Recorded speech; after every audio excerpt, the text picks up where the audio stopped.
Hello students, कुछ important points हम discuss कर रहे हैं, रिवाइज कर रहे हैं बायोलॉजी में क्लास 10 बोर्ड्स के लिए। तो सबसे पहले जो है वो लाइव प्रोसेसेस में आपको याद रखना है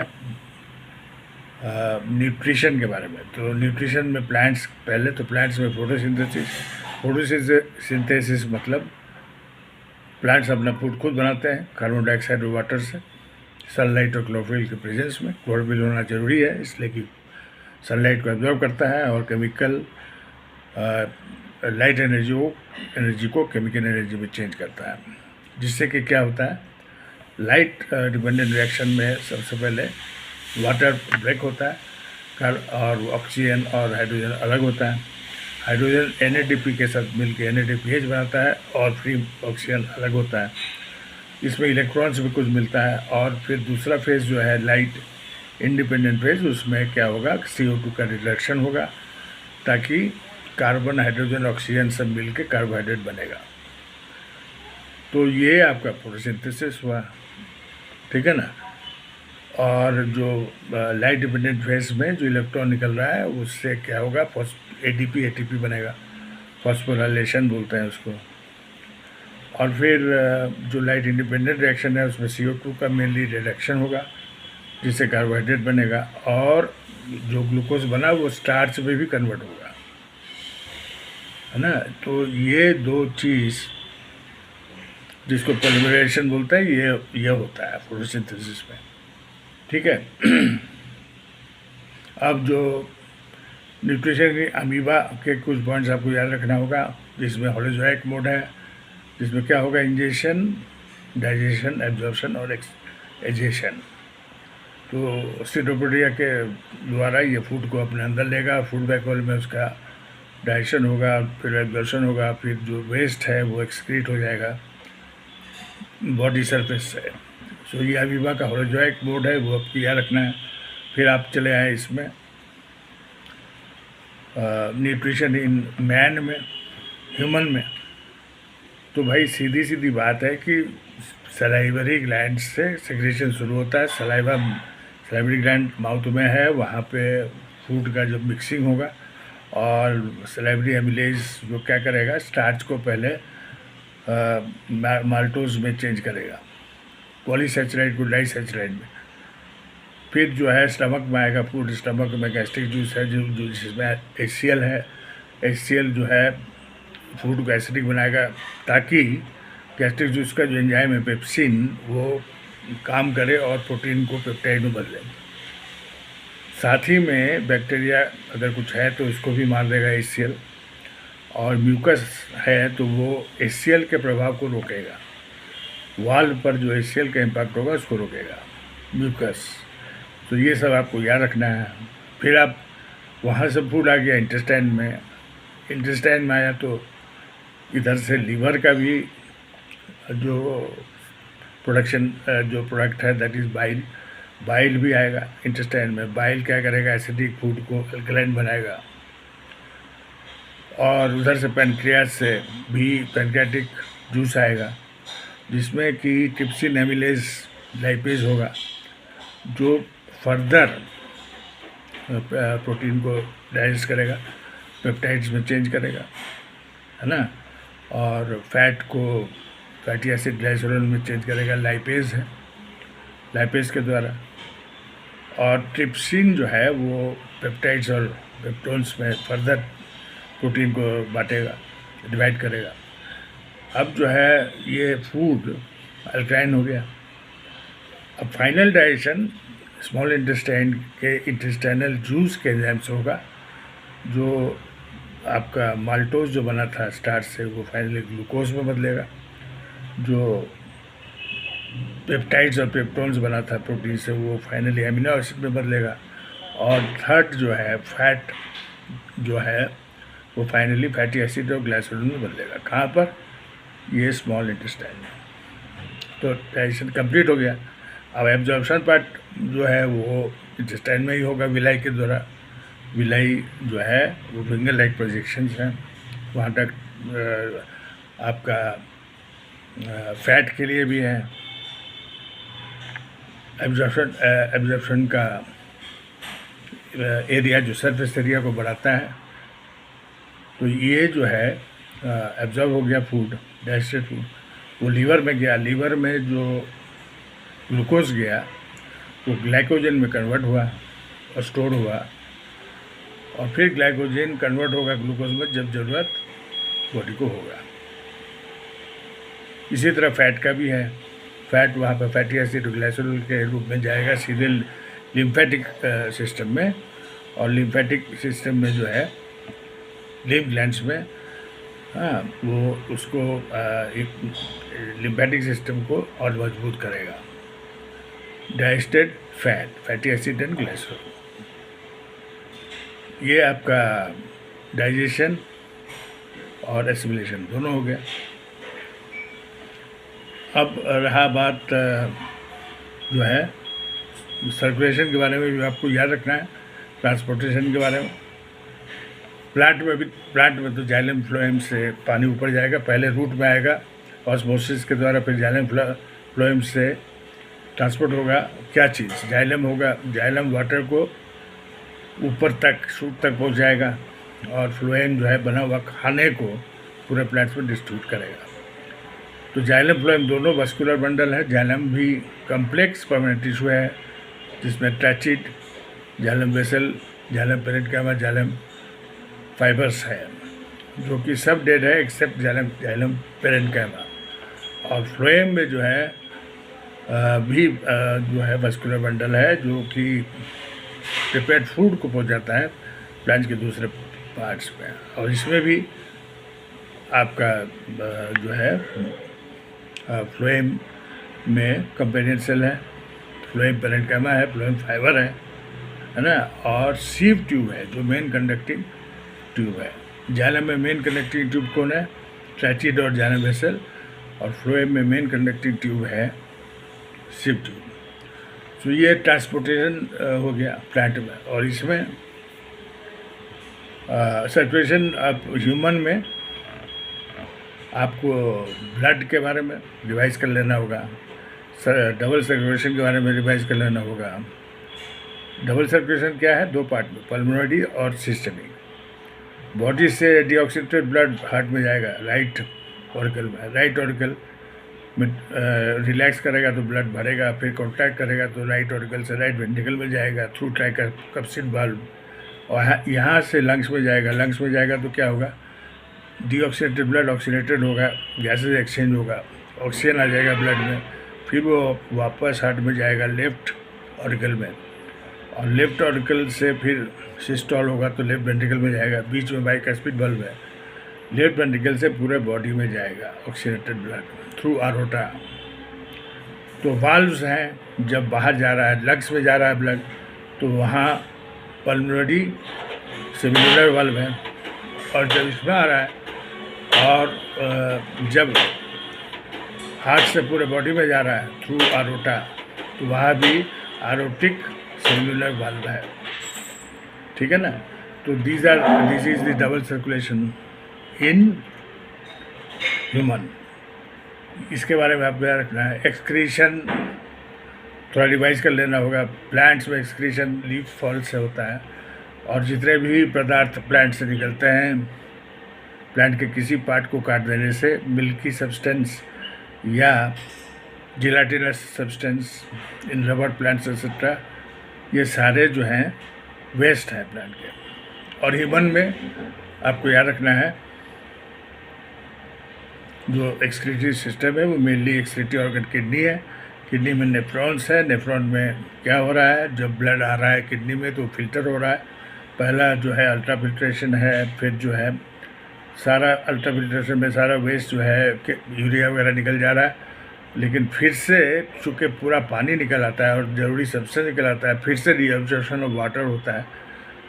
हाँ, और जो ज़रूरी सब्सटेंस है वो फिर से वापस ब्लड में जाता है। फाइनली ब्लड से जो है अगर कुछ केमिकल वगैरह रह गया है, मेडिसिन रह गया, वो भी आ जाता है फिल्ट्रेट में, और वो फाइनली यूरिन बनता है, जिसमें यूरिया खास करके रहता है, यूरिक एसिड और अदर वेस्ट, है ना। तो this is excretion in human.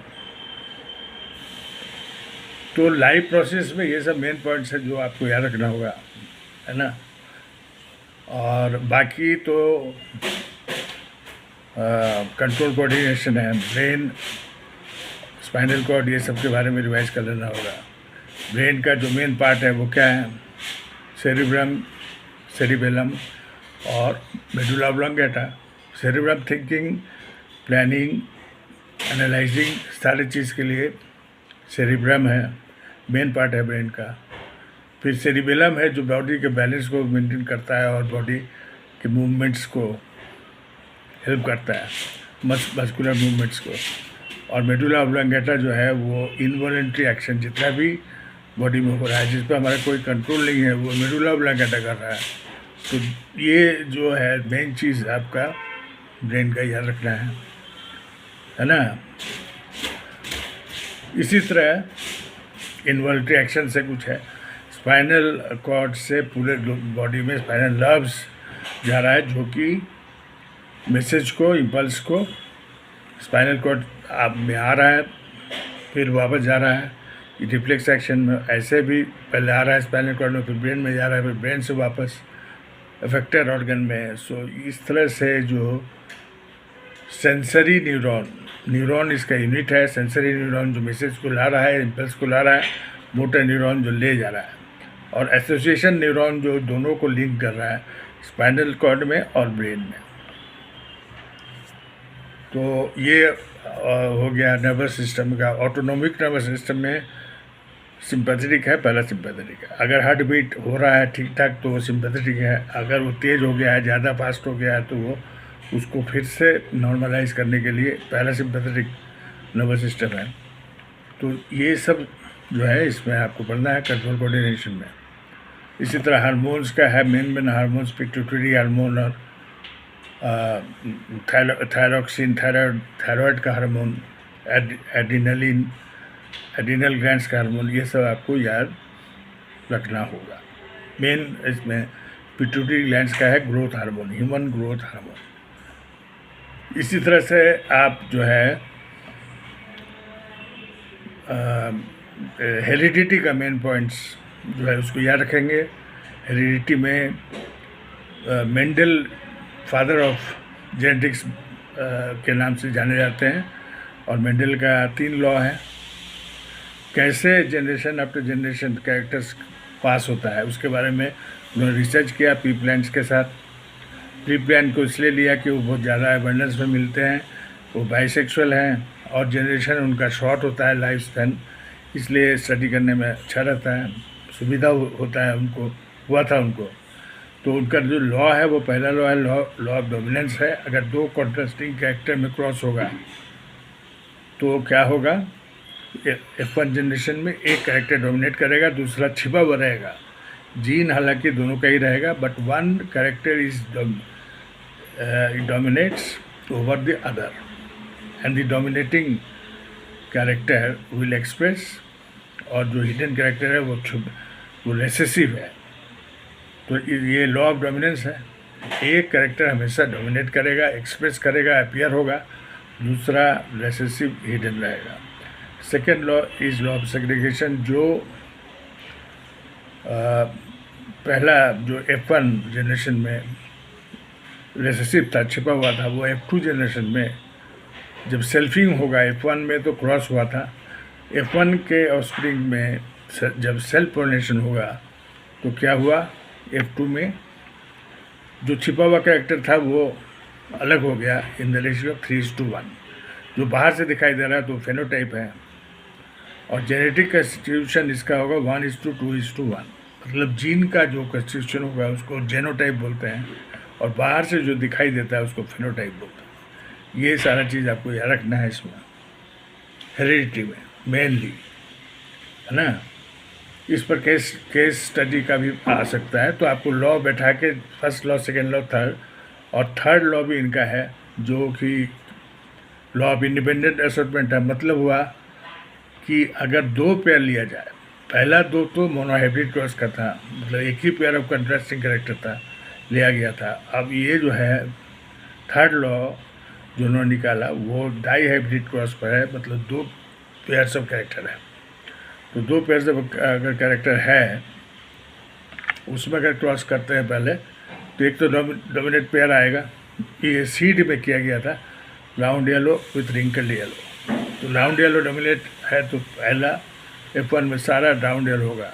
फिर इसमें जब सेल्फिंग होगा तो all the characters will combine with one another irrespective of the pair they belong to. मतलब हर कैरेक्टर ही कंबाइन होगा नए कम्बिनेशन में। हाँ, कोई ज़रूरी नहीं है कि वो किस पेयर से बिलोंग करता हो।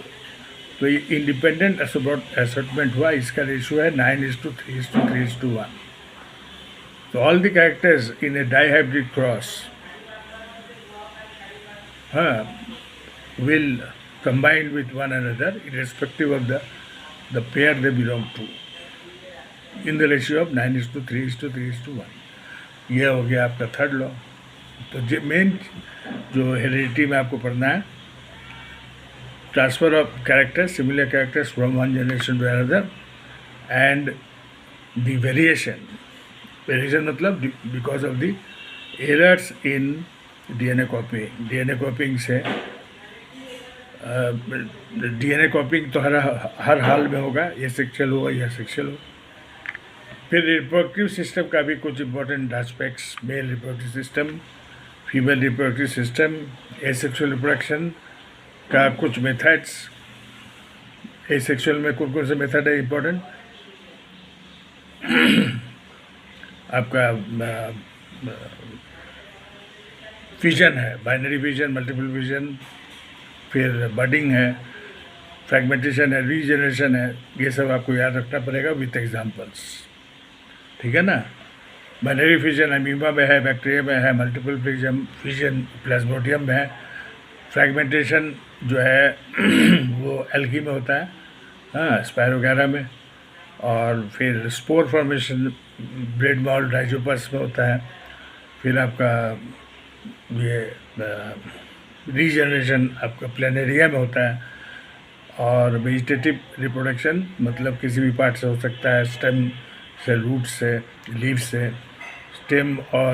स्टेम से आपका ऑनियन है, पोटैटो है, रूट से आपका जिंजर है, और लीव से ब्रायोफाइलम लीव से नया प्लांट निकल सकता है लीव के मार्जिन से। सो लाइक दिस एसेक्सुअल, फिर sexual, male in human, male reproductive system, female reproductive system, all the important points you have to just remember, ठीक है।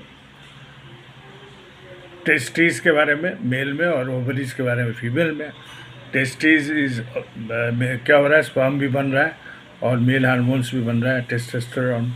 और फीमेल में जो ओवरीज है उसमें ओवम बन रहा है, हाँ। और जो फीमेल हार्मोन्स हैं वो भी बन रहे हैं, फीमेल हार्मोन्स एस्ट्रोजन, प्रोजेस्टेरोन, ठीक है ना।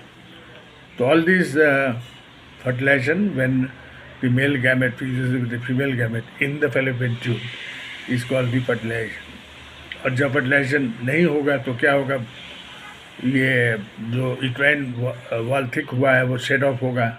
That is the menstrual phase of the menstruation cycle. ये फिर 28 डेज़ का होगा, फिर उसमें फॉलिकुलर फेज होगा, फिर ओव्यूलेटरी फेज होगा, फिर ल्यूटल फेज होगा। और यूट्रस का थिकनिंग होगा, हार्मोन लेवल बढ़ते जाएगा। और फिर वो अगर फर्टिलाइजेशन नहीं हुआ तो फिर सेटअप होगा, अगर हो गया तो फीटस आके इम्प्लांट होगा यूट्राइन वॉल में। फिर उसका जेस्टेशन पीरियड या प्रेगनेंसी 9 मंथ्स का होगा। Then from the embryo foetus will develop, foetus develop होगा और बेबी का बर्थ होगा। So like this reproductive system हो गया, हुआ ना।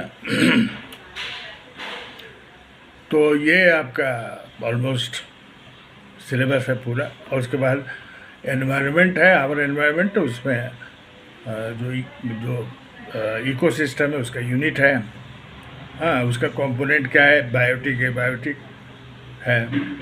और माइक्रोऑर्गेनिज्म मतलब डिकम्पोजर है। फिर आपका फूड चेन, फूड वेब है ना, डिपेंडेंस है। अगर लीनियर सीक्वेंस में है तो फूड वेब है, पहला प्रोड्यूसर है, फिर सब कंज्यूमर है, और ईच लेवल में जो ऑर्गेनिज्म है, ईच लेवल को ट्रॉपिक लेवल बोलते हैं। प्रोड्यूसर ट्रॉपिक लेवल 1 हुआ, जो प्राइमरी कंज्यूमर है ट्रॉपिक लेवल 1 हुआ। सेकेंडरी कंज्यूमर ट्रॉपिक लेवल जो प्रोड्यूसर है वो ट्रॉपिक लेवल 1 हुआ। प्राइमरी कंज्यूमर जो है वो ट्रॉपिक लेवल 2 हुआ। सेकेंडरी ट्रॉपिक लेवल 3 हुआ। टर्शरी ट्रॉपिक लेवल 4 हुआ। So like this the food chain is there. और उसमें एनर्जी का जो ट्रांसफ़र होता है वो सिर्फ 10% का होता है, जो 10% लॉ कहलाता है। 1% टोटल सनलाइट एब्जॉर्ब होता है प्लांट से, लेकिन 1% हीट में कंज्यूम होता है, फिर अपने अपने प्रोसेस में कंज्यूम होता है, फिर बच जो जाता है वो 10% ही अपना 10% ही शेयर करता है दूसरे ट्रॉपिक लेवल में। इस तरह से करते करते ट्रॉपिक लेवल 4 के बाद कुछ ऐसा बचता नहीं है energy. So this is food chain. फिर बहुत सारा फूड चेन अगर एक ही इससे निकला, एक ही प्रोड्यूसर से अगर निकल सकता है तो वो फूड वेब हुआ, जो कहीं ना कहीं ट्रॉपिक लेवल में इंटरकनेक्टेड होता है। So like this we have to study about our environment. Degradable, biodegradable waste, biodegradable जो डिकम्पोज हो सकता है, नॉन बायोडिग्रेडेबल जो डिकम्पोज नहीं हो सकता है। तो ये वेस्ट को बढ़ाता है, इसलिए कि वो डिकम्पोज माइक्रो ऑर्गेनिज्म से नहीं होता। So like this you have to remember the important points of all the chapters, और wishing you all the best. यहाँ पर हम इस वीडियो को क्लोज करते हैं। Thank you very much. God bless you.